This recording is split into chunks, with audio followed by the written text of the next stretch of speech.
혈관벽이 역류가 있거나 그러면 혈관이 늘어나거나 두꺼워지거나 변형이 생기거든요. 변형이 생긴 혈관에 그게 더 잘 불러붙어요. 시술자에 따라서 결과가 많이 차이 나기 때문에 이제 그런 부분들이 약간 숙련도가 좀 필요한 부분도 분명히 있고요.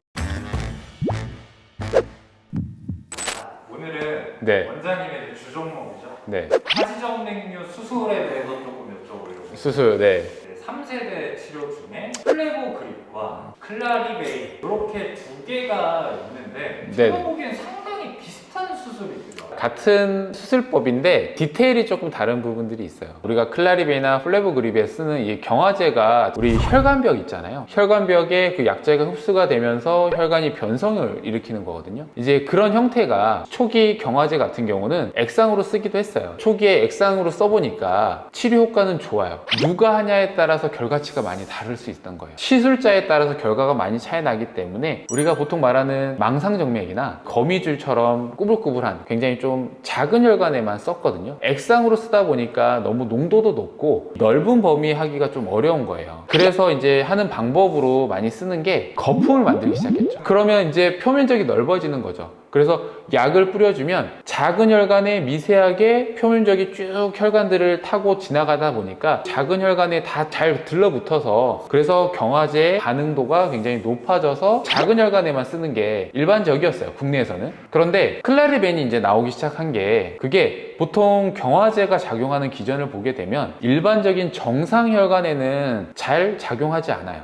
그러니까 저희가 안정적으로 쓰는 거예요. 근데 이게 보통 혈관벽이 역류가 있거나 그러면 혈관이 변형이 생기거든요. 변형이 생긴 혈관에 그게 더 잘 불러붙어요. 그래서 저희가 경화제를 쓰는 건데 그러면 한 번 더 자극을 주자, 기계적으로 자극을 주자라고 해서 개발된 게 사실은 클라리베인이에요. 기계적으로 자극을 주는 방법이 끝에 철심이 들어가 있거든요. 약간의 볼팁이 되어 있어요. 그러니까 날카로운 게 아니라 볼팁이 들어가 있어서 볼팁이 굉장히 좀 빠른 속도로 이렇게 회전을 하거든요. 그러면 안쪽에서 혈관벽을 쭉 회전을 하면서 나오기 때문에 혈관에 자극도 주면서 약간의 상처도 날 수 있겠죠. 그러면 그런 틈새로 이 액상 경화제가 잘 흡수가 되도록 좀 도와주면서 이제 경화 치료를 하는 방법이라고 생각하시면 되세요. 그런데 여기서 이제 약간 문제점이 있어요. 제가 봤을 때 치료 효과는 좋아요. 혈관의 크기에 따라서 좀 치료율이 좀 달라져요. 또 하나는 경화제를 쓰는 용법에 대해서 어느 정도 프로토콜이 있어요. 근데 혈관 크기에 따라서 시술자가 어느 정도 좀 조절해야 되는 부분도 있고요.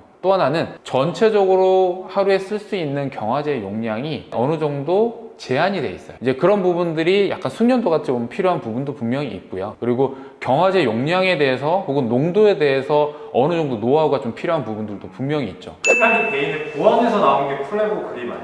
회사가 다르잖아요. 회사가 다르고 경쟁업체잖아요. 클라리베 보니까 용량이 제한된다더라. 여기에 이제 포커싱이 된 거죠. 그러면 기존의 폼을 만드니까 만약에 1cc로 거의 3, 4배를 만들 수 있다. 최대 용량을 늘릴 수 있는 거 아니냐 라는 개념에서 시작됐어요, 플레보 그립이. 실제로 플레보 그립의 장점이라고 하는 게 거품을 만들어서 경화 치료를 통해서 적은 용량으로 어떻게 보면 거품을 많이 만들 수 있으니까 더 많은 사실 혈관들을 할 수 있다는 게 어떤 측면에서 장점으로 사실은 개발된 거죠. 실제적으로 이제 플레보 그립과 클라리베의 개념 차이는 그 용량, 거품 경화제를 쓰냐, 액상 경화제를 쓰냐 이런 부분들의 차이가 있는 거죠. 근데 거품으로 돼 있으면 이게 정맥이 심장하고 폐로 연결되어 있는 거잖아요. 거품이 심장하고 폐로 안 가요? 날아갈 수 있죠. 그러니까 미세한 거품들 날아갈 수 있어요. 날아갈 수 있는데 거기에 우리가 실제 공기방울을 넣는 게 아니라 경화제잖아요. 그리고 양을 많이 넣는 게 아니거든요. 복부 이제 정맥을 통해서 굉장히 많은 혈류량을 따라서 올라가기 때문에 희석도 되고 들어가는 양도 많지 않기 때문에, 그리고 상처를 내면서 혈관벽에 대다수는 다 들러붙어요. 사실 위로 올라가는 양은 사실 그렇게 많지 않아서 문제가 되는 경우들은 그렇게 크진 않아요. 그런 부분들이 있으면 굉장히 좀 이슈가 됐을 텐데 뭐 그런 부분들은 크게 걱정 안 하셔도 됩니다. 하지정맥류 수술로 클라리베인이 좋은 거예요? 플레보 그립이 좋은 거예요?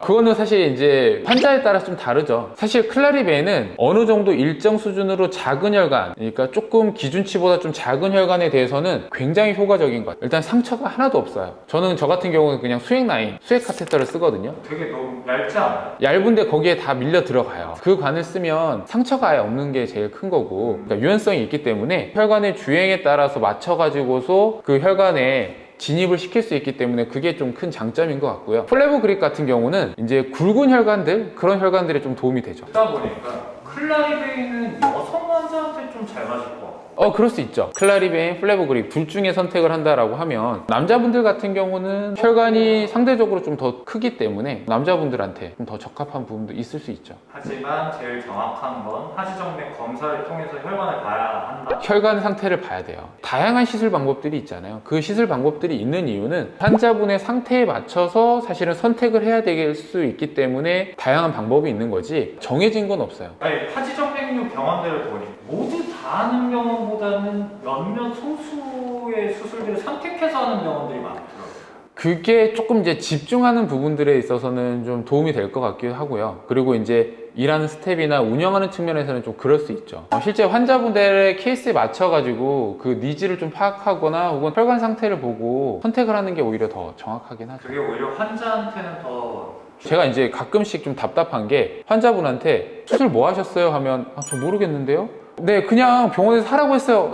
요렇게만 설명을 들었어요. 이런 부분들이 좀 문제라는 거죠. 그러니까 혈관을 치료하는 건데 환자분한테 설명이 좀 잘 안 돼 있고 무슨 이유 때문에 어디까지 했는지도 모르는 분들도 대다수예요. 병원장님도 그렇고 저도 그렇지만 한 분 할 때 대부분은 길어요. 하면서 환자분의 상태 설명도 분명히 해야 되고 그러니까 왜 이런 증상들이 생겼는지도 설명을 해야 되고 또 중요한 거는 시술에 대해서 설명을 해줘야 되거든요.